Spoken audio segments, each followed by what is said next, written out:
بسم الله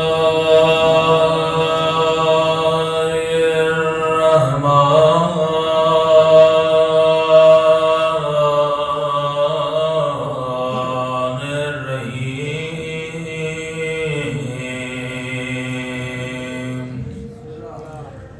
الحمد لله رب العالمين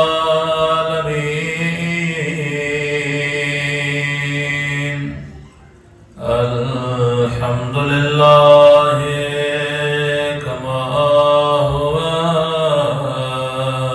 أهله الصلاة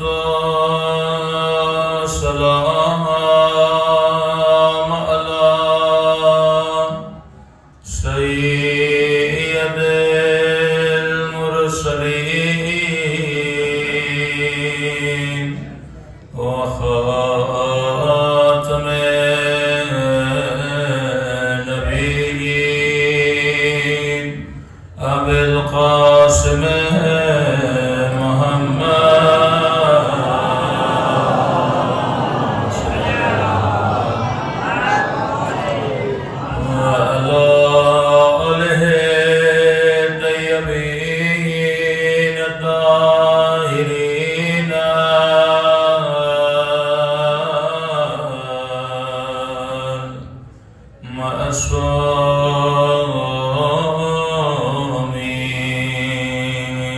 جمعے کا دن ہے، اپنے امام کے ظہور و سلامتی کی دعا۔ اللہم کل ولیک حجت ابن الحسن صلواتک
بسم اللہ الرحمن الرحیم رب اشرح لی صدری ویسر لی امری واحلل عقدۃ من لسانی یفقهوا قولی اما بعد فقد قال سبحانہ وتعالی فی محکم کتابہ بسم اللہ الرحمن الرحیم انا للہ وانا الیہ راجعون۔ صلوات پڑھے محمد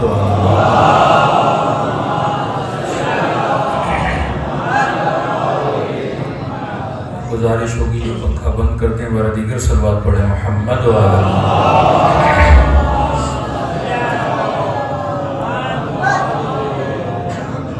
دعا ہے پروردگار عالم اس مبارک دن میں ہم سب کی عبادتوں کو اپنی بارگاہ میں قبول فرمائے، اور جس مقصد زندگی کو لے کر یہ مجالس رکھی جاتی ہیں خدا ان مقاصد میں بھی ہم سب کو کامیابیاں نصیب فرمائے۔ مجلس کسی مرحوم کے ایصال ثواب کے لیے ہوتی ہے، لیکن اس مجلس سے دو طرفہ فائدہ ہوتا ہے، زندہ بھی فائدہ لیتے ہیں، مردہ بھی فائدہ لیتے ہیں۔ اور علت ثواب بھی یہی ہے کہ اگر آپ کسی زندہ کو فائدہ پہنچانا چاہیں تو آپ مالی مدد کر کے فائدہ پہنچائیں گے، سواری نہیں تو سواری دے کر فائدہ پہنچائیں گے، بدن پہ لباس نہیں تو لباس دے کر فائدہ پہنچائیں گے، پیٹ میں کھانا نہیں تو کھانا دے کر فائدہ پہنچائیں گے۔ لیکن انسان کو سوچنا چاہیے کہ مجلس ترحیم میں ہم اس مرحوم کو دیتے کیا ہیں؟ نہ یہاں سے کھانا جاتا ہے، نہ یہاں سے لباس جاتا ہے، نہ یہاں سے سواریاں جاتی ہیں، نہ یہاں سے مال و منال جاتا ہے۔ اگر آپ نے مثلا پاکستان سے انگلینڈ پیسے بھیجنے ہوں تو کوئی بینکنگ سسٹم ہے جہاں سے پیسے ٹرانسفر ہوں گے، جناب وہاں پہ دیں گے۔ لیکن ایسا کوئی بینک بھی تو نہیں، ایسا کوئی سسٹم بھی تو نہیں کہ بندہ یہاں کھانا دے وہاں مرحوم کھانا ریسیو کرے، یہاں آپ سواری دیں وہاں پہ جناب کوئی سواری ریسیو کرے۔ تو مجلس حسین ایک واحد ایسا سسٹم ہے جہاں پہ آ کر اپنے مرحومین کو کچھ دیا جاتا ہے۔ لیکن سوال ہے کہ ہم مجلس میں کیا دیتے ہیں؟ یہاں پہ نیاز ہوئی تو نیاز آپ نے کھائی، یہاں پہ اگر کسی نے خیرات کی وہ خیرات بھی آپ کے جسموں تک پہنچی، لیکن اس مرحوم تک کیا پہنچا؟ تو مجلس حسین کو دیکھنا پڑے گا کہ اس مجلس میں ایسا کیا ہے، اس سے ایسا ہمیں کیا ملتا ہے جس سے مرحوم کو فائدہ ہوتا ہے۔ تو مجلس حسین سے جو مجلس حسین میں آتے ہیں انہیں ذکر موت یاد دلایا جاتا ہے، اور موت کو یاد کرنے سے آپ کو اپنی قبر یاد آتی ہے، اور قبر کی یاد سے انسان کو خدا کی یاد آتی ہے، اور خدا کی یاد کی وجہ سے انسان شیطان سے دور ہوتا ہے، نیکیاں کرتا ہے۔ تو یہ مرحوم جو دنیا سے چلا گیا اسے فائدہ یہ ہوتا ہے کہ اگر آپ کا عمل اچھا ہو تو اس عمل کے نتیجے میں خدا اسے جزا عطا کرتا ہے۔ کہ کسی نے امیر المومنین سے سوال کیا کہ مولانا یہ رزق اور مال کا فلسفہ کیا ہے؟ کہ واقعاً لوگ سمجھتے ہیں کہ ہم دعا کرتے ہیں کہ خدایا میرے مال میں اضافہ فرما، لیکن لفظ مال نہیں ہے۔ جب بھی ہم دعا کرتے ہیں خدایا میرے رزق میں اضافہ فرما، تو کہا کہ یہ رزق اور مال کا فلسفہ کیا ہے؟ فرمایا مال وہ ہے جو تیرے پاس ہے پر تو استعمال نہیں کرتا، رزق وہ ہے جو تو استعمال کرتا ہے۔ مثلاً آپ کے سامنے چاول کی پلیٹ آ گئی، اب اس میں چاول تو بہت ہے، یہ سارا ہے مال، جتنا تو کھائے گا وہ تیرا رزق ہے۔ کہتے ہیں دانے دانے پہ لکھا ہے کھانے والے کا نام۔ تو اگر آپ کے سامنے پوری دیگ چاولوں کی رکھ لی جائے وہ آپ کا مال ہے، کیونکہ آپ کے سامنے ہے، آپ استفادہ کر سکتے ہو، لیکن جتنا آپ کی شکم میں جاتا ہے وہ آپ کا کیا ہے؟ رزق ہے۔ ہو سکتا ہے کسی کے اکاؤنٹ میں کروڑوں روپے ہوں، یہ اس کا مال ہے، لیکن جتنا وہ استعمال کرتا ہے وہ اس کا رزق ہے۔ اب شوگر کے مریض کے سامنے لاکھ میٹھا رکھو، کھا نہ سکے تو فائدہ کیا؟ یہ مال ہے، یہ اس کا رزق نہیں ہے۔ تبھی فرمایا خدا سے رزق کی دعا کیا کرو۔ مال تو بہت ساروں کو مل جاتا ہے لیکن رزق بہت کم لوگوں کو ملتا ہے۔ کئی ایسے لوگ ہیں کروڑوں اربوں روپے ان کے اکاؤنٹ میں ہوتے ہیں، لیکن فائدہ کیا بندہ استعمال نہ کر سکے، فائدہ کیا کہ اکاؤنٹ کو فریز کر دیا جائے۔ فرمایا کمال یہ ہے کہ وہ تمہارا کیا بنے؟ رزق بنے۔ تبھی امیر المومنین فرماتے ہیں کہ لوگوں کے بڑے گھروں کو دیکھ کر اپنی جھوپڑیوں کو خراب نہ کیا کریں۔ اب کہا کہ مولانا فلاں کے پاس 4-4 ہزار میٹر پر گھر بنا ہوا ہے، مولانا میرا گھر 120 گز کا ہے، جناب کا 10,000 گز کا گھر ہے۔ اب امیر کا جملہ سمجھنا، فرماتے ہیں یہ کتنے بھی بڑے گھر میں رہے یہ اس کا مال ہے، لیکن رزق وہ ہے جس چارپائی پہ یہ سوتا ہے، جس زمین پہ رات کو یہ سوتا ہے یہ اس کا کیا ہے؟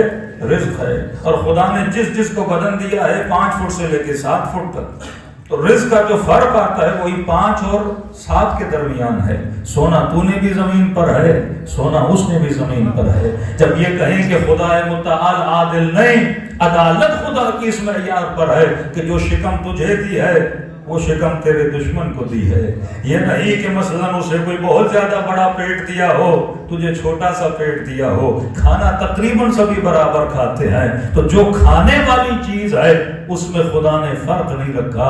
تو فرمایا خدا کا شکر ادا کیا کرو کہ خدا نے رزق دنیا کے ساتھ ساتھ تجھے رزق مجلس حسین میں بھی بلا کر رکھا.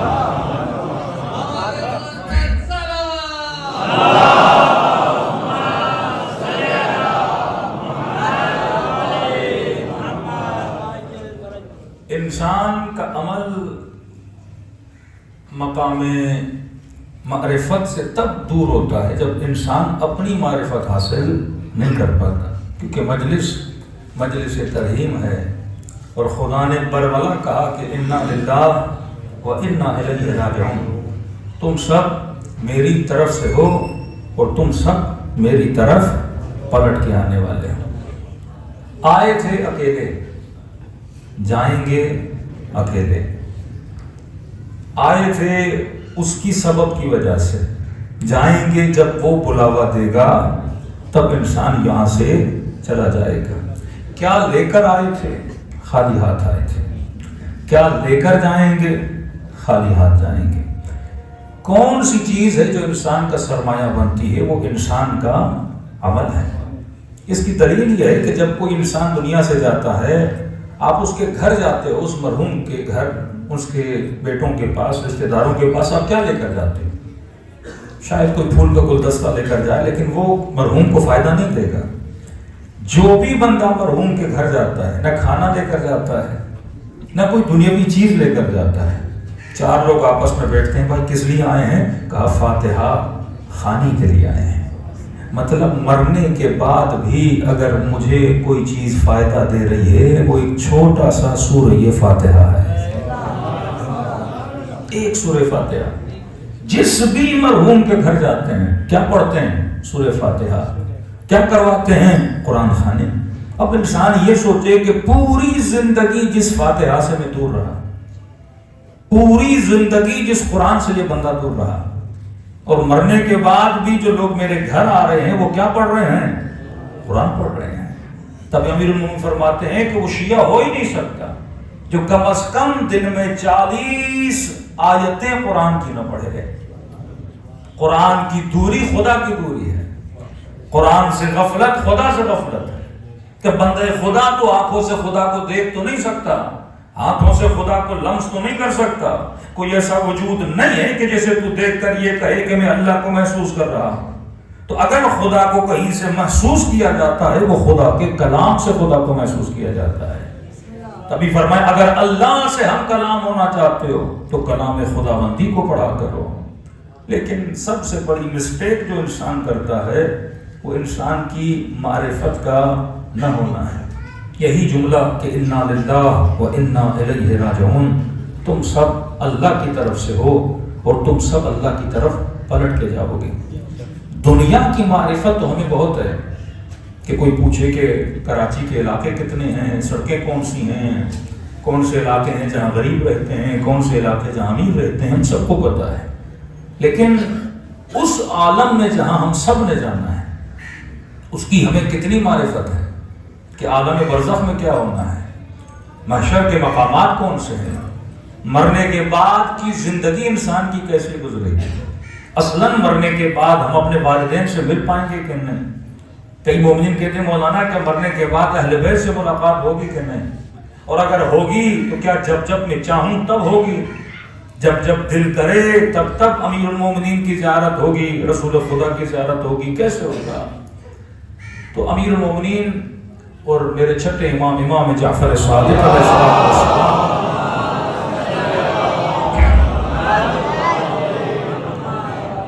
فرماتے ہیں دنیا کی زندگی اور آخرت کی زندگی میں ایک فرق ہے. دنیا کی زندگی ایک سوشل لائف ہے، جسے ہم اردو میں بولیں ایک اجتماعی زندگی ہے. مثلاً اگر ایک مولانا نے بھی یہاں تک آنا ہے تو کئی اسباب درکار ہیں تب جا کر ایک مولوی یہاں پر آئے. اگر میں نے خطاب بھی کرنا ہے تو میری آواز آپ تک پہنچنے میں لاؤڈ کا ہونا ضروری ہے، لائٹ کا ہونا ضروری ہے، مجھے دیکھنے کے لیے آنکھوں کا ہونا ضروری ہے، آپ سے ہم کلام ہونے کے لیے آواز کا ہونا ضروری ہے، آنے کے لیے گاڑی کا بندہ محتاج ہے، یہاں تک کہ آپ کے سفرے پر جب ایک روٹی آتی ہے، یہ روٹی بھی کئی اسباب سے گزرتے ہوئے، کوئی کسان تھا جس نے دانہ ڈالا، گندم نکلی، گندم فلور مل میں گئی، آٹا بنا، آٹا آپ نے لیا، کوئی تھی جس نے روٹی بنائی، تب جا کے آپ کے سفرے پہ کیا آ گئی؟ روٹی آ گئی۔ یعنی یہاں بندہ جی ہی نہیں سکتا اگر انسان اسباب کے ساتھ جڑا ہوا نہ ہو۔ تبھی فرمایا جس کے اسباب جتنے مضبوط ہوں گے وہ زندگی اس کی اتنی کیا ہو جاتی ہے؟ آسان ہو جاتی ہے۔ لیکن فرمایا مرنے کے بعد جو زندگی ہے وہ زندگی بغیر اسباب کی زندگی ہے، یعنی یہاں بدن سے روح نکلی، اب وہ جو عالم ہے وہ عالم اسباب نہیں ہے، یہاں تو لوگوں کا محتاج ہے، وہاں پہ بندہ صرف اور صرف خدا کا محتاج ہے، وہاں ایک ہی سبب ہے اور وہ پروردگار عالم ہے۔ یعنی یہ نہیں کہ وہاں کسی کے محتاج ہوں۔ تو دو جملے استعمال کیے، فرمایا یہاں کی زندگی سوشل لائف ہے، اجتماعی زندگی ہے، لیکن مرنے کے بعد جو زندگی ہے وہ انفرادی زندگی ہے، یعنی جیسے روح بدن سے نکلی، اب جو سفر انسان طے کرے گا یہ تب و تنہائی کا سفر ہے۔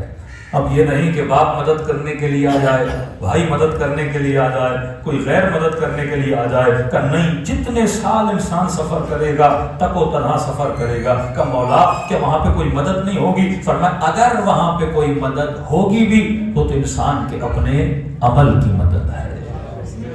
لمحہ لمحہ جو تو نے گزارا ہے، اگر وہ لمحہ ذکر خدا میں گزرا ہے وہاں پہ نعمت بن کر آئے گا، اگر غفلت میں گزرا ہے، دعائے 15 امام زین العابدین فرماتے آئے خدا میں پناہ مانگتا ہوں ہر اس لذت سے جس لذت میں تیرا ذکر نہ ہو، کہ بندہ لذتیں حاصل کرتا جائے لیکن خدا کا ذکر نہ ہو۔ کھانا اللہ کی لذت ہے لیکن بسم اللہ پڑھ کے بندہ یہ لذت حاصل نہ کرے تو یہ لذت عبادت نہیں ہے، یہ لذت انسان کے لیے غفلت بن جاتی ہے۔ تو فرمایا وہاں پہ اگر کوئی چیز تمہارے کام آئے گی وہ کیا ہے؟ انسان کا اپنا عمل ہے۔ اب اسی لیے معصوم فرماتے ہیں ہر مرنے والا جب مرتا ہے، اب یہ نہیں کہ کوئی اسے دیکھتا نہیں ہے، جتنے بھی اس کے مرحومین ہیں اس کی روح کو آتا ہوا دیکھتے ہیں اور آپس میں بولتے ہیں ارے جائیں اس کو ریسیو کریں، ارے جائیں اس سے باتیں کریں، لیکن یہ مرحومین اس کو بولیں گے ابھی اس سے بات کرنے کی ضرورت نہیں ہے، کیونکہ یہ سکرات کے لمحوں سے گزر کے آیا ہے، اور سکرات انسان کے وجود پہ ایسا شوق ڈال دیتا ہے کہ انسان بات کرنے کی صلاحیت نہیں رکھتا۔ کیسے چند لمحے چھوڑ دو، اسے چند گھڑیاں چھوڑ دو تاکہ اسے سمجھ آ جائے کہ میں دنیا سے نکل کر عالم آخرت میں آ گیا ہوں۔ پھر فرماتے ہیں کئی لمحوں کے گزرنے کے بعد جب یہ مرحوم تھوڑا ریلیکس ہو جاتا ہے، اب اس سے ملنے آتے ہیں اور اس سے ایک سوال کرتے ہیں کہ تو جہاں سے آیا ہے وہاں پہ ہمارا فلاں رشتہ دار جو تھا اس کے حالات کیسے ہیں؟ اس سے پتا چلتا ہے کہ اوپر والوں کو نیچے والوں کے حالات کا پتا نہیں ہے اور نیچے والوں کو اوپر والوں کے حالات کا پتا نہیں ہے، لہذا یہ حالات کی معلومات کس سے لیتے ہیں؟ جو دنیا سے وہاں جا رہا ہے، کہ یہ بتا جو وہاں پر ہے اس کے حالات کیسے ہیں، یہاں تک بھی ان کو علم نہیں ہے کہ زندہ ہے یا مر گیا ہے، مالی حالات کیسے ہیں، زندگی کیسے گزر رہی ہے۔ فرماتے اگر یہ بولے گا کہ وہ مر چکا ہے تو ان کے چہروں پہ مایوسی آ جاتی ہے، اس کا مطلب مر تو چکا ہے لیکن ہم اس سے ملے نہیں ہیں، اور اگر ہم نہیں ملے تو اس کا مطلب یہ ہے یہ وادی سلام کی طرف نہیں گیا ہے، وادی برہوت کی طرف گیا ہے، اور اگر یہ سنتے ہیں کہ وہ زندہ ہے تو ان کے چہروں پہ خوشی آ جاتی ہے، اس کا مطلب ابھی تک اس عالم میں آیا نہیں ہے، اور وہ دعا کرتے ہیں کہ پروردگارا اگر مر جائے تو اس کے وادی سلامتی میں لا کر کھڑا کر دینا۔ صلوات پڑھے محمد وعلی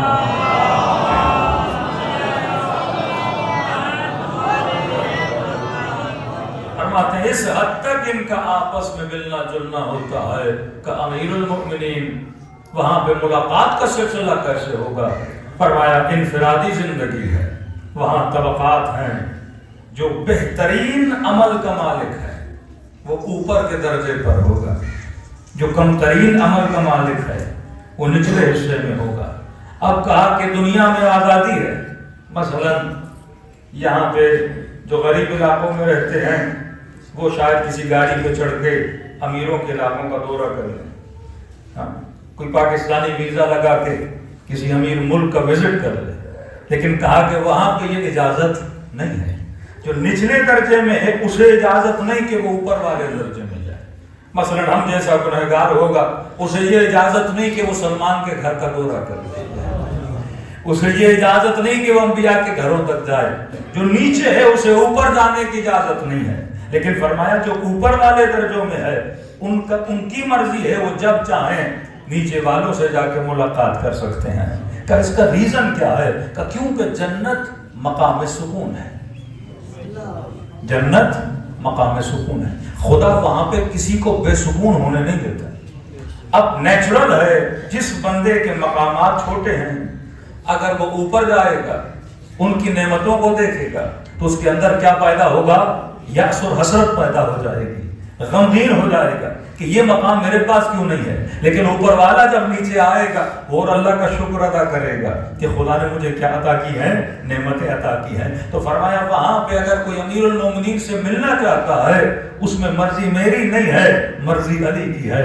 جب وہ چاہیں گے ملنے آئیں گے، رسول جب چاہیں گے ملنے آئیں گے، سلمان جب چاہیں گے ملنے آئیں گے، شہداء جب چاہیں گے تو ملنے آئیں گے، ہمیں اجازت نہیں ہے۔ تبھی فرمایا یہ دنیا ہے، یہاں پہ اپنا مقام اتنا بلند کر کہ جب وہاں چلا جائے یہ مرضی تیرے ہاتھ میں رکھی جائے، تو جب چاہے علی کا دیدار کرنے چلا جائے۔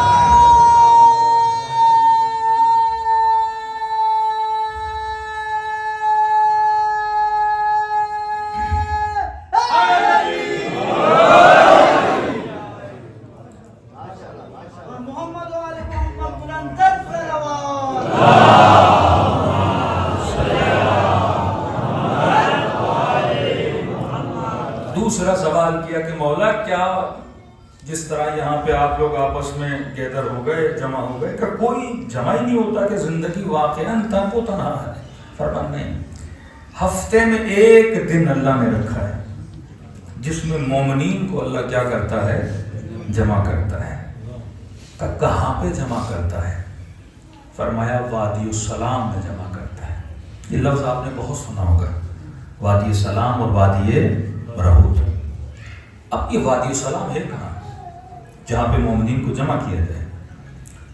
امیر المومنین اپنے ایک صحابی کے ساتھ کوفے سے نکلے، فرماتے ہیں کوفے کے 2 فرسخ یعنی 5-6 کلومیٹر 7 کلومیٹر کوفے سے ذرا دور ہوئے، تو مولا کا صحابی کہتا ہے تا حد نگاہ قبریں تھیں، قبرستان، اور جیسے وقت غروب قریب آیا، سورج اترنے کے قریب آیا تو امیر المومنین وہاں رک گئے، اور رکنے کے بعد علی نے کلام کرنا شروع کیا، باتیں کرنا شروع کی۔ اب کہتا ہے میری سمجھ میں نہیں آ رہے باتیں کس سے کر رہے ہیں کیونکہ سامنے مجھے کوئی نظر نہیں آ رہا۔ اب میں نے کہا شاید مولا مردوں کو سلام کر رہے ہیں، السلام علیکم یا اہل لا الہ الا اللہ۔ یہ جملہ بڑا عجیب ہے کہ آئے اہل لا الہ الا اللہ، ہم پر تمہارا سلام ہو۔ مطلب مرنے کے بعد ہر بندہ اہل لا الہ الا اللہ بن جائے گا، ہر بندہ معرفت خدا کو حاصل کر لے گا، ہر بندہ مقام پروردگار عالم کو جان جائے گا، کیونکہ موت معرفت کا ایک وہ پہلو ہے کہ جیسے بدن سے روح نکلتی ہے تو معرفت کا ایک ہلکی سی جھلک انسان میں آتی ہے، پروردگار عالم کی قرب خدا انسان کو ملتا ہے۔ تو کہتے امیر المومنین نے باتیں کرنا شروع کی، لیکن یہ کلام اتنا طولانی ہوا کہ گھنٹوں گزر گئے۔ کہتے میں تھک کے زمین پہ بیٹھ گیا، بالآخر میری ہمت جواب دے گئی، میں نے کہا امیر المومنین میں بیٹھ کے تھک گیا ہوں اور آپ ابھی تک کھڑے ہیں اور کلام کر رہے ہیں۔ امیر المومنین فرماتے ہیں اے میرے پیارے صحابی، اگر تمہاری آنکھوں سے اللہ پردے ہٹا دے تو حلقاً حلقہ تم یہاں پہ لوگوں کے گروہ گروہ دیکھو جو عالم برزخ سے وادی السلام میں آئے ہیں اپنے امیر المومنین سے ہم کلام ہونے کے لیے۔ ہر شب جمعہ ارواح کہاں آتی ہیں؟ وادی السلام میں آتی ہیں۔ اب وادی السلام یہ فزیکل وادی السلام نہیں ہے، لیکن ایک ایسی جگہ جہاں انبیاء کی ارواح، جہاں امیر المومنین کی روح موجود ہے، اور وہاں پہ کیا کر لے؟ دنیا مقام عمل ہے۔ اب کئی لوگ کہتے ہیں مولانا کہ مرنے کے بعد عمل ختم ہے، مرنے کے بعد کوئی عمل نہیں ہے، کہ بندہ یہ کہے کہ مرنے کے بعد 2 رکعت نماز پڑھ کے اپنا عمل بڑھاؤں گا، 4 روزے رکھ کے اپنا عمل بڑھاؤں گا، 2 حج کر کے اپنا عمل بڑھاؤں گا، خیرات کر کے اپنا عمل بڑھاؤں گا، مرنے کے بعد کوئی عمل نہیں ہے۔ فرمایا مرنے کے بعد عمل نہیں ہے، لیکن علم حاصل کرنے کی اجازت خدا ضرور دیتا ہے. یعنی مرنے کے بعد عمل میں اضافہ نہیں ہوتا لیکن مرنے کے بعد انسان کے علم میں اضافہ ہوتا ہے. اور جب جب ان ارواح کو وادی سلام میں لایا جاتا ہے اور اہل بیت کی محفل میں آتے ہیں تو ان کے وجود کے علم میں کیا ہوتا ہے؟ اضافہ ہوتا رہتا ہے. تبھی ایک شہید کی ماں، ایک ایرانی شہید تھا، کہتے ہیں ڈیلی جاتی تھی شب جمعہ رات کو اپنے بیٹے کی قبر پہ بیٹھتی تھی اور یہاں تک کہ صبح ہو جاتی تھی، زیارت عاشورہ پڑھا، قرآن پڑھا، مختلف اعمال انجام دیتی رہتی تھی. اور کئی دنوں کے بعد اس نے اپنے بیٹے کو خواب میں دیکھا. اب خواب کے عالم میں کیا دیکھتی ہے کہ بیٹا ماں سے ملنے کے لیے آیا ہے، یہ بھی اپنے بیٹے سے ملتی ہے. لیکن کہتی ہے میں دیکھتی ہوں کئی مومنین ہیں جنہوں نے سامان سفر باندھا ہے اور وہ کہیں جانے کی تیاری کر رہے ہیں. میں نے بیٹے سے کہا کہ میرے لال یہ کہاں جا رہے ہیں؟ کہ اماں یہ وادی السلام جا رہے ہیں، امیر المومنین سے ملاقات کے لیے جا رہے ہیں. تو میں نے کہا بیٹا تو نہیں جائے گا؟ کہ اماں علی نے کہا ہے کہ جب تک ماں ہو تو ماں کے حضور میں بیٹھے رہنا اور ماں چلی جائے تو پھر وادی السلام میں آنا. کہ اماں اسی لیے جب جب آپ آتی ہیں میں علی کی زیارت سے محروم ہو جاتا ہوں. تبھی شاید یہ مکروہ ہے کہ راتوں کو قبرستان نہ جایا کرو، دنوں کو قبرستان جایا کرو، کیونکہ راتوں کو مومنین کی ارواح کو وادی السلام میں بھیج دیا جاتا ہے. تبھی میرے چھٹے امام سے کسی نے کہا کہ مولا میرا بھائی بغداد میں ہے اور مجھے خوف ہے کہیں وہ مر جائے گا، اسے وہیں دفن کر دیا جائے گا، کیونکہ ہر مومن کی خواہش ہے میرے جسم کو وادی السلام میں دفن کیا جائے. تو میرے چھٹے امام فرماتے ہیں کہ مومن دنیا کے کسی بھی کونے میں مر جائے، جسم اس کا کہیں بھی دفن ہو، خدا حکم دیتا ہے کہ مومنوں کے جسموں کو وادی السلام میں لا کے دفن کر دیا جائے. صلوات پڑھے محمد و علی محمد.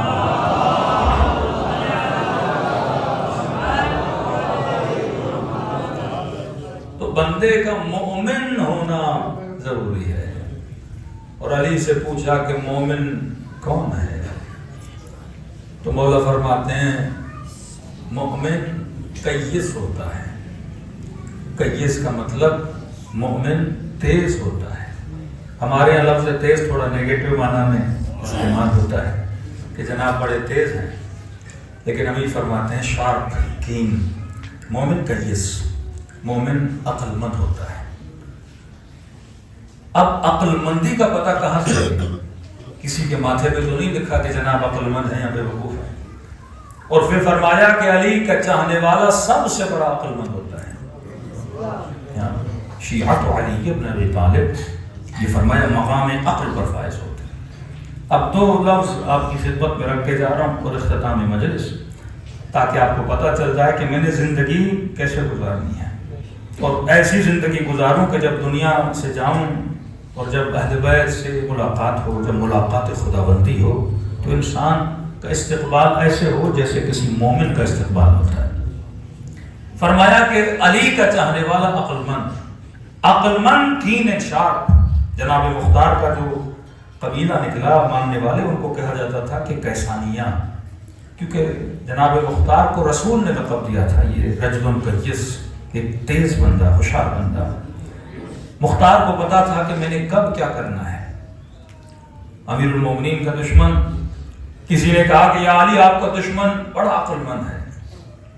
نہج البلاغہ کے جملے، مطلب جو سیاست میں مات دے، جو ہر میدان میں جنگ جیت جائے، تو لوگ کہتے تھے یہ عقل مند ہے. لیکن امیر المومنین نے فرمایا العقل ما عبد بالرحمن، عقل سے اگر بندہ رحمان کی عبادت کرے تو یہ عقل مندی ہے، لیکن اگر اپنی عقل سے شیطان کی عبادت کرے تو یہ بندہ بے وقوف ہے. تو امیر نے دو لفظ استعمال کیے، فرمایا عقل اور مکر. فرمایا وہ جو کر رہا ہے وہ مکر ہے، علی جو کر رہا ہے وہ کیا ہے؟ عقل ہے. کہ میں نے ہر حال میں جنگ نہیں جیتنی، کہ مولا کے لشکر پر اور لشکر کے پانی پر مد مقابل کے لشکر نے قبضہ کر لیا اور بڑی جد و جہد کے بعد یہ پانی امیر المومنین نے پھر اپنے قبضے قدرت میں لائے. مظلومیت اہل بیت یہ تھی جو اہل بیت کو مانتے تھے انہی کے وجود میں معرفت امیر المومنین نہیں تھی. آ کر کہنے لگے یا علی اب تو ہم جنگ جیت گئے. امام نے کہا وہ کیسے؟ کہ علی پانی ہمارے قبضے میں ہے، ایک ہفتہ پانی بند کرے ہم جانتے ہیں ان کے لشکر والوں کو علی وہ میدان جنگ چھوڑ کے چلے جائیں گے. پیاس کے عالم میں کون لڑے گا؟ وہ تو آئے اسی لیے ہیں تاکہ غنائم ملے. تو امیر المومنین نے فرمایا نہیں، رسول کا حکم ہے کسی بھی پیاسے پر پانی نہ بند کیا جائے. کہ یا علی 4 دن پانی بند کرے ہم جنگ جیت جائیں گے. میرے مولا فرماتے ہیں میں جنگ جیتنے نہیں آیا علی، انسانیت کو جیتنے کے لیے آیا ہے. جنگوں کو جیتنا آسان ہے، ظلم کے ذریعے سے، جبر کے ذریعے سے، استبداد کے ذریعے سے. فرمایا میں جنگ جیتنے نہیں آیا کہ ہر صورت میں نے جیتنا ہے. فرمایا نہیں. کہ یا علی چلو آپ راضی نہیں ہوتے، اتنی اجازت دیں اگر اس نے 3 دن ہمارا پانی مثلاً بند کیا تو ہم بھی اتنا ہی بدلا لیں، زیادہ نہیں لیتے. جتنے دن اس نے ہمیں پیاسا رکھا اتنے دن ہم بھی پیاسا رکھیں گے. یہ سننا تھا تو علی کے چہرے پہ جلال آ گیا کہ تم کیا کہنا چاہتے ہو؟ جو اس نے کیا وہی علی ابن ابی طالب کرے. پھر یہ بتاؤ ابو طالب کے بیٹے میں اور ابو سفیان کے بیٹے میں فرق کیا رہ جائے گا؟ کبھی یہ نہ کہا کرو کہ اگر میرا مخالف یہ کر رہا ہے تو میں نے بھی کرنے میں کوئی حرج نہیں ہے. فرمایا مومن کی نشانی مومن عقل مند ہوتا ہے. مولا عقل کا پتہ کیسے چلے؟ 2 لفظ یاد کر لیجئے. آج موسم بھی الیکشن کا موسم ہے. امیر المومنین فرماتے ہیں عقل مندی کا پتہ انسان کے انتخاب سے چلتا ہے. انگلش میں بولے انسان کی سلیکشن سے چلتا ہے کہ بندہ عقل مند ہے یا بے وقوف ہے. اب یہ سلیکشن شادی کرنی ہے، بیوی کیسی ہونی چاہیے، بچوں کی تربیت کیسی ہونی چاہیے، کسی مرد نے اور عورت نے لباس پہننا ہے، میرے لباس کی سلیکشن کیسی ہونی چاہیے.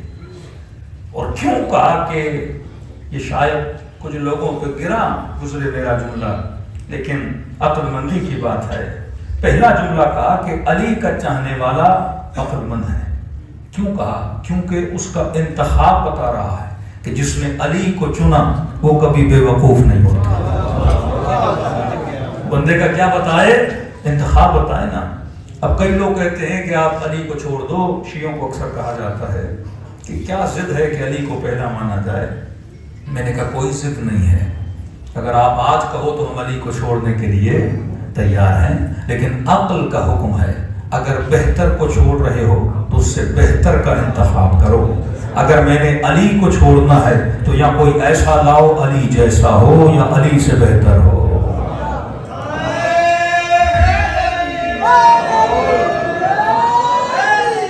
شجاعت میں علی سے بہتر، حسب میں علی سے بہتر، نسب میں علی سے بہتر. ولادت ہو تو اللہ کے گھر میں، شہادت ہو تو اللہ کے گھر میں. اور کیا مقام دیا خدا نے. جس مہینے میں شہادت ہوئی وہ سارے مہینوں سے افضل. اس مہینے کی جس رات میں شہادت ہوئی وہ ساری راتوں سے افضل. اور اس رات کی جس عبادت میں شہادت ہوئی وہ ساری عبادتوں سے افضل. نماز تمام عبادتوں سے افضل. اور اس نماز کی بھی جس نماز میں شہادت ہوئی، صبح کی نماز وہ 5 نمازوں میں افضل. اور اس نماز کے بھی جس رکن میں شہادت ملی، سجدہ، وہ سارے ارکان سے افضل. اگر فضیلت ہے، میں بارہا جوانوں کو کہتا ہوں یہ زمانہ وہ نہیں. یہ آج کل ٹی وی پہ بڑے مناظرے چل رہے ہیں تو کبھی کبھی مجھے ہنسی بھی آتی ہے، کیونکہ 98% آف شیعہ سنی کسی کے گھر میں بھی اپنے مکتب کی کتابیں نہیں. آپ روڈ پہ چلتے پھرتے کسی برادر اہل سنت سے پوچھیں گھر میں بخاری ہے، کہے گا نہیں. کسی شیعہ سے پوچھیں گھر میں بہار ہے، کتب ارواح ہیں. ایک کتاب سب کے گھر میں ہے، وہ قرآن ہے. وہ بھی اتنی محترم ہے، ہم نے کپڑوں میں لپیٹ کے بند کر کے رکھ دی ہے کہ یہ میں نے تو پڑھنی نہیں ہے، مرنے کے بعد شاید کوئی آ کے پڑھ لے. کسی کے گھر میں اپنے مکتب کی کتابیں نہیں ہیں. اور جب مناظرے ہوتے ہیں تو کیا دکھایا جاتا ہے؟ کتابیں. وہ بخاری دکھائے گا، وہ مسلم دکھائے گا، یہ بہار دکھائے گا، یہ کتب اربع دکھائے گا. اب وہ مفتی اور مولوی جو کتاب دکھا رہا ہے، آپ ویریفیکیشن کہاں سے کرو گے؟ تو آپ کا ایک ہی سورس ہے مولوی. جھوٹ بولے تو آپ نے مان لیا، سچ بولے تو مان لیا. کسی کو کافر کہا تو مان لیا، کسی کو مومن کہا تو مان لیا. تو سب سے خطرناک سورس بنا مولوی. کتابیں تو آپ نے پڑھنی ہے نہیں، مولوی کو پتا ہے کہ گھر میں کتابیں ہیں. بڑا نادر اور شادر ہوتا ہے کہ میں مجلس پڑھوں اور مجلس کے بعد آ کر کوئی پوچھے مولانا کہاں سے پڑھا. بالکل نہیں ہوتا. شاید 100% میں ایک مومن آ کے پوچھ لے کہ مولوی صاحب حدیث کہاں سے پڑھی، کیونکہ لوگ نہیں پوچھتے. اب یہ چاہے مولوی شیعہ کا ہو چاہے مولوی سنی کا، کوئی کسی سے نہیں پوچھتا، سارا اعتماد کس پر ہے؟ مولوی پر ہے۔ اب مولوی کی مرضی تجھے جہنم میں دھکیلے، مولوی کی مرضی تجھے، پوری قوم تو اس کے پیچھے لگی ہوئی ہے نا کہ جہاں یہ بھیج دے، قوم کو کیا پتا کون کافر ہے کون منافق ہے، نہ قرآن آئے نہ حدیث آئے۔ تو ایک سورس جو سب سے مضبوط سورس ہے، جو ہر بندے کے پاس ہے، قرآن کے اگر آپ کے گھروں پر ہے تو قرآن ہر کسی کو سمجھ نہیں آتی، وہ سورس ہے عقل کا سورس، لوجک، منطق۔ کیا جو فطرت خدا نے ہر انسان کو دی ہے، واللہ اگر اس فطرت پہ چلو تو ہماری زندگی کیا ہو جائے؟ آباد ہو جائے۔ کہ اگر میں پورے مجمع سے ایک سوال کروں، آپ کی ساری فطرتیں مجھے ایک جواب دیں، نہ کسی کتاب کی طرف رجوع کرنے کی ضرورت، نہ کسی بہار اور بخاری کو پڑھنے کی ضرورت، نہ اتنی زحمت ہو کہ گھر میں جا کے قرآن کھولو۔ جو سب سے پہلا جواب جو انسان کی فطرت سے آتا ہے، مثلا میں سوال کروں اس مجمع میں کوئی ایسا بندہ ہے جسے کنجوس سے محبت ہو؟ کنجوس خود ہوں گے اور محبت نہیں کریں گے، کہیں کہ میں دنیا کے لیے کنجوسی کروں لیکن دنیا میرے لیے کیا کرے؟ سخاوت کرے۔ یہ آپ کو کس نے بتایا کہ سخی اچھا ہوتا ہے؟ اس مجمع میں کوئی ایسا بندہ ہے جسے ظالم سے محبت ہو؟ ظلم سے ہر بندہ نفرت کرے گا۔ فلسطین میں ظلم ہوا، تاریخ کا سب سے بڑا جلوس انگلینڈ میں نکلا، کیا وہ مسلمان تھے؟ انگریز تھے، لیکن فطرت کبھی ظلم کو کیا نہیں کرتی؟ پسند نہیں کرتی۔ اس مجمع میں کوئی ایسا بندہ ہے جسے بزدل سے پیار ہو؟ ہر بندہ بہادر کا عاشق ہوتا ہے۔ یہاں آپ بہادر بنیں گے لوگ آپ کو ووٹ دینا شروع کر دیں گے، یہاں آپ سخی بنیں گے لوگ آپ سے محبت کرنا شروع کر دیں گے۔ بہادری ہر کسی کو اچھی لگتی ہے۔ تب کسی نے کہا کہ علی آپ کو اچھا کیوں لگتا ہے؟ میں نے کہا قصور ہمارا نہیں، فطرت کا قصور ہے۔ فطرت بہادر سے محبت کرتی ہے، بھاگنے والوں سے محبت نہیں کرتی۔ فطرت شجاعوں سے محبت کرتی ہے۔ ایک فوجی تھے پنڈی میں، انہوں نے سوال کیا اہل سنت سے تھے کہ آپ شیعہ حضرت علی سے اتنا محبت کیوں کرتے ہیں؟ ہر مجلس میں علی کے قصے، علی کی بہادری۔ میں نے کہا فوجی ہو کہ فوجیوں والی مثال دوں گا، عقل اللہ نے آپ کو بھی دی ہے مجھے بھی دی ہے۔ میں نے کہا بارڈر پہ 5-6 فوجی ہوں، دشمن حملہ کرے، 3-4 بھاگ جائیں، ایک وہاں ڈٹا رہے، لڑتا رہے، اس سے محبت کرو گے یا نہیں؟ کہ یہ کیسی باتیں، دنیا کی کوئی بھی فوج ہو وہ ڈٹ کے لڑنے والے سے کیا کرتی ہے؟ محبت کرتی ہے، نشان حیدر بھی دیتی ہے۔ میں نے کہا جب آپ خود بھی دے رہے ہو پھر بھی پوچھ رہے ہو کہ ہم علی سے محبت کیوں کرتے ہیں؟ فطرت کا مسئلہ ہے۔ نہ ہماری کوئی رشتہ داری امیر المومنین سے، کہاں عجم اور کہاں عرب، لیکن اتنا عشق کہ میں سر کٹانے کے لیے تیار ہے، اتنا عشق کہ چھوڑنے کے لیے تیار نہیں، کیونکہ عقل جب حق کو پہچان لیتی ہے تو چھوڑتی نہیں۔ تو خلاصہ ایک جملہ اور ربط مصیبت، میرے عزیز امیر المومنین فرماتے ہیں اگر تمہارا انتخاب اچھا ہے، انتخاب عقل کی بنیاد پہ ہونا چاہیے، شہوت کی بنیاد پہ نہیں، لالچ کی بنیاد پہ نہیں، شہرت کی بنیاد پہ نہیں، طاقت کی بنیاد پہ نہیں۔ جنہوں نے حسین ابن علی کو اس لیے چنا تھا کہ حسین کو حکومت ملے گی، آدھے راستے میں چھوڑ کے چلے گئے۔ جنہوں نے علی کو اس لیے چنا تھا کہ علی حاکم بنیں گے، لہٰذا علی ہمیں 4 گورنریاں دے دیں گے، اور جب مولا نے نہیں دی تو جنگ جمل کو کھڑا کر دیا۔ جنہوں نے اہل بیت کو اس لیے چنا کہ شاید علی سے مال و منال ملے گا، لعنت کی بنیاد پر انتخاب کیا۔ فرمایا جو شادیاں حسن کی بنیاد پہ ہوتی ہیں، یہاں حسن گیا یہاں محبت چلی گئی۔ جو دوستیاں مال کی بنیاد پہ ہوتی ہیں، یہاں مال گیا تو محبت چلی گئی۔ جو دوستیاں اقتدار کی بنیاد پہ ہوتی ہیں، جہاں اقتدار گیا وہاں آپ کو پتا ہے کہ سیاسی منظرنامے میں کیا ہوتا ہے۔ فرمایا انتخاب ہونا چاہیے کس بنیاد پر؟ عقل کی بنیاد پر۔ اگر عقل کی بنیاد پہ شادی کرو، عقل کی بنیاد پہ نوکری کرو، عقل کی بنیاد پر اپنے امام کا انتخاب کرو، عقل کی بنیاد پر دوستوں کا انتخاب کرو، تو زندگی سکون سے گزرے گی، اور میں سمجھتا مار جیسی زندگی گزرے گی۔ امام نے چراغ کو بجھا دیا اور فرمایا جسے جانا ہے چلا جائے، اور جب چراغ جلا تو دوست بیٹھے ہوئے تھے، رفیق بیٹھے ہوئے تھے. امام نے کہا میں نے بیعت اٹھا لی، اگر چلے بھی جاؤ تو قیامت کے دن نانا سے شکایت نہیں کروں گا. لیکن کہنے لگے حسین ابن علی اگر 70 مرتبہ جسموں کو تلواروں سے کاٹا جائے، کاٹنے کے بعد جلایا جائے، جلانے کے بعد راکھ بنا کے اڑا دیا جائے، حسین پھر بھی تیرا ساتھ چھوڑنے کے لیے تیار نہیں ہے. امیر المومنین بستر مرگ پر ہے، شہادت قریب ہے. مولا کا ایک صحابی قصیدے پڑھنے لگا مولا کی شان میں. امام نے کہا حسن اسے بلاؤ. جب جناب حسن نے بلایا، امام نے کہا کہ آج تو قصیدے پڑھ رہا علی تیرے سامنے ہے، لیکن یہ بتاؤ کل جب علی نہیں رہیں گے کیا اسی طرح علی کا ساتھ دو گے؟ کہ مولا واللہ لو قطعت عربا عربا، خدا کی قسم اگر تلوار سے ٹکڑے ٹکڑے بھی ہو جائیں علی تیرا ساتھ نہیں چھوڑوں گا. حکومت امیر شام آئی، اسے پکڑا گیا اور کہا کہ کار علی کی شان میں غصہ ہے. کہا کہ مر جاؤں گا نہیں کروں گا، کہ بیٹوں کو مار دیں گے کہ مار دو، کہ زندہ جلا دیں گے کہ جلا دو، کہ اتنا اعتماد تیرے وجود میں کیوں ہے؟ کہ یہ خبر علی نے پہلے سے دی تھی اور میں نے اسی وقت وعدہ کیا تھا. دنیا کی زندگی اور تکلیف لمحوں کی تکلیف ہے، لہذا حکم دیا گیا کہ اسے قتل کر دیا جائے.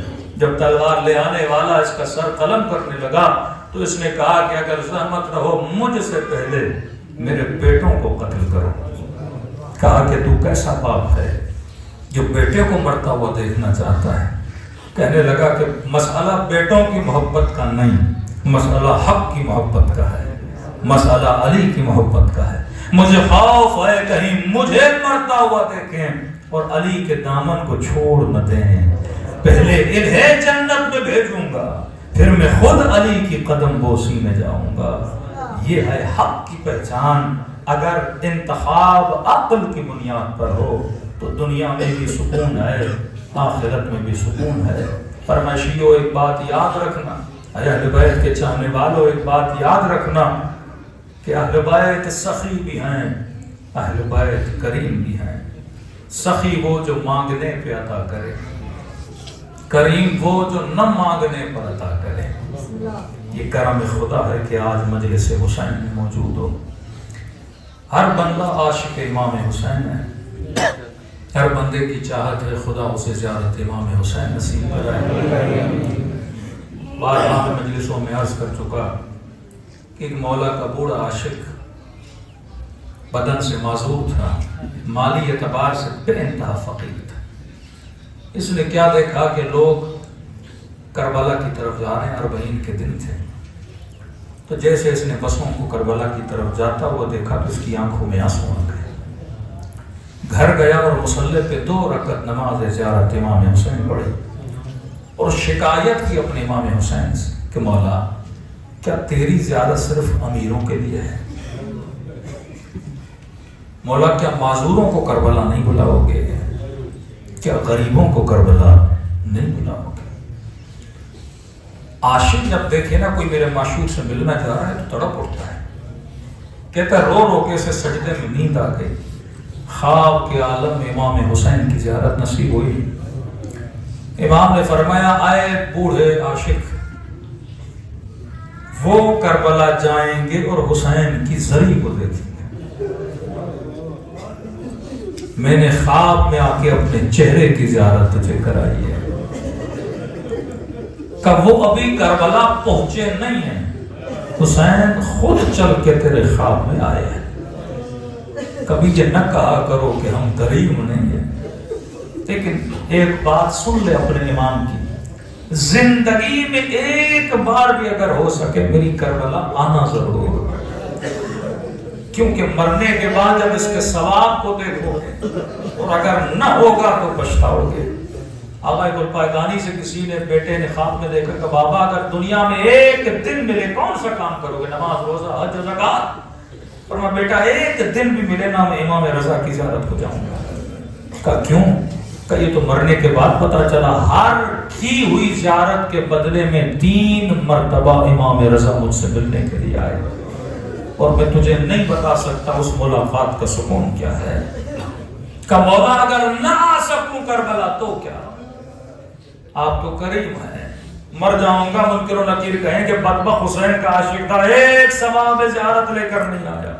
پر میں ہم کریم ہیں، آ سکو تو آؤ، لیکن اگر نہ آ سکو تو ہم نے ثواب کا دروازہ تیرے لیے بند نہیں کیا، ہم کریم ہیں۔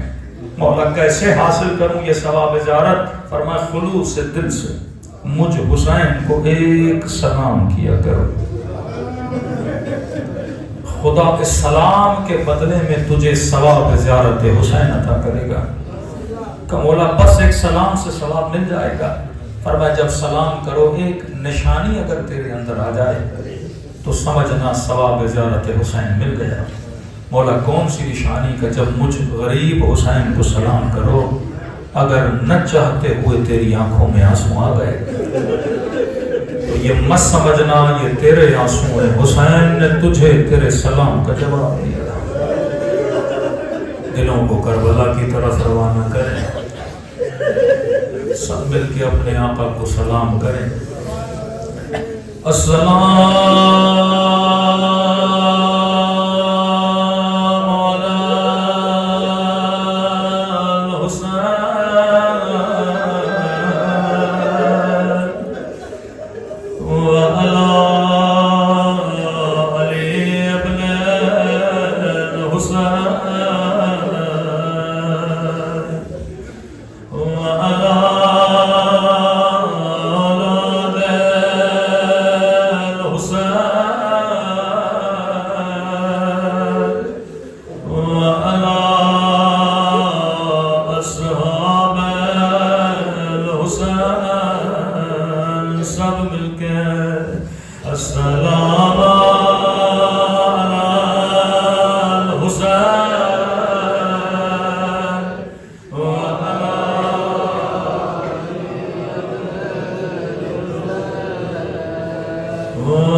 لیکن علماء فرماتے ہیں اگر امام زمانہ کے ساتھ رونا چاہتے ہو تو کبھی کبھی فرزند زہرا کا نوحہ پڑھا کرو، زیارت ناہیہ امام زمانہ کا نوحہ۔ اب جو جملے پڑھوں گا یہ کسی ذاکر کے جملے نہیں، یہ فرزند زہرا کے جملے سنیں گے اپنے جد کی مظلومیت پہ کیسے سلام کرتے ہیں، کسی مظلوم یا مظلومہ کا نام نہیں لیتے، مصیبت کا ذکر کرتے ہیں۔ قدیمی مومنوں سمجھنا تیرا کام ہے، سنیں گے میرے مولا کیسے سلام کرتے ہیں۔ فرمایا میرا سلام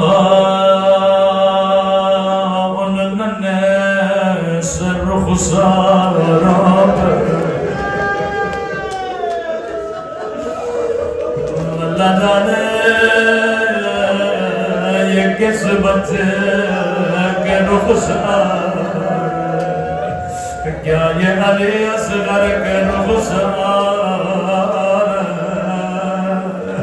جواب میرے مولا نے خود دیا، میرا سلام ان ننے سے رخساروں پہ، او جن کا رنگ بدل رہا، یہ نہیں کا رنگ بدل گیا بلکہ بدل رہا، کبھی شمر کے تماچوں نے رنگ نیلا کیا، کبھی ظالم کے تماچوں نے رنگ کالا کیا۔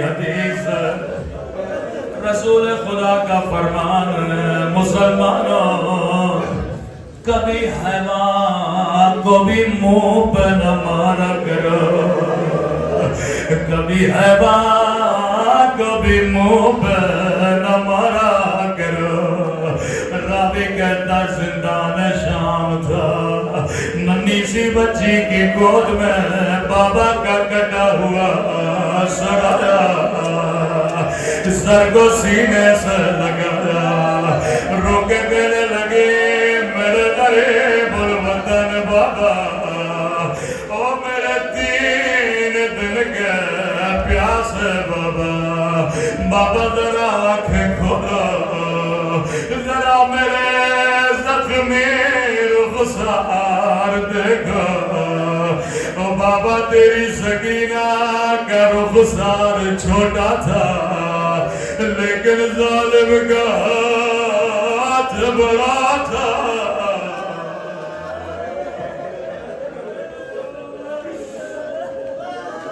میں قربان امام زمانہ آپ کے مظلومیت ہوئے فرمایا میرا سلام ان نے سے رخساروں پہ وہ جن کا رنگ تماچوں نے بدل دیا آخری سلام اور زحمت کو تمام کرو علماء فرماتے امام زمانہ کا جملہ ہے جمعہ کا دن فرماتے مومن تو سن کے روتا ہوئے تو میرے جد کے غم میں پانی کے آنسو بہاتا ہے فرماتے ہر روز نماز عصر کے بعد خدا مجھے میرے دادا حسین کا خون بھرا گردہ دکھاتا ہے اگلا سلام سب سے بڑا درد بھرا سلام ہے فرمایا میرا سلام ان زخمی رخساروں پہ جن کا رنگ بدل کر اس سے بھی بڑا سخت سلام میرے مولا نے دیا فرمایا میرا سلام ان زخمی ہونٹوں پہ ان پھٹے ہوئے ہونٹوں پہ اللہ جانے یہ کس کے ہونٹ کیا علی اکبر کے ہونٹ یا سکینہ کے ہونٹ جواب میرے مولا نے خود دے دیا میرا سلام ان زخمی ہونٹوں پہ او جن پہ ظالم چھری مار رہا تھا امام زمانہ یہ مجمع تیری مظلومیت پہ قربان آپ کو وہ ہونٹ یاد ہے او جن پہ یزید چھری مار رہا تھا لیکن میں کہوں میرا سلام ہو ان ننھی سی آنکھوں پہ جو منظر دیکھ رہی تھے اللہ کسی بچی کا بابا کا کٹا سر نہ دکھائے